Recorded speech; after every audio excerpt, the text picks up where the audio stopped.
Hello guys, welcome back to my YouTube channel. In today's video, we're going to compare Remitly versus Worldremit. So first off, Remitly, bringing in a sleek and modern interface, they promise seamless transaction and speedy transfers. It's like having a reliable friend who's always there when you need them. For Worldremit, they have a global reach and diverse transfer options. Worldremit brings people together across continents, and it's more than just a transfer, it's a connection.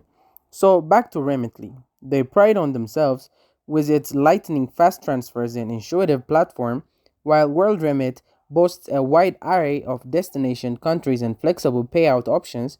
Each of them has their own strengths, catering to different needs. So which one would be right for you? Pure after speed and efficiency, Remitly is the way to go. But if you value global reach and flexibility, WorldRemit might just be your new best friend. So that's it. Thank you guys for watching this video. If this video was helpful, don't forget to like and subscribe to my YouTube channel.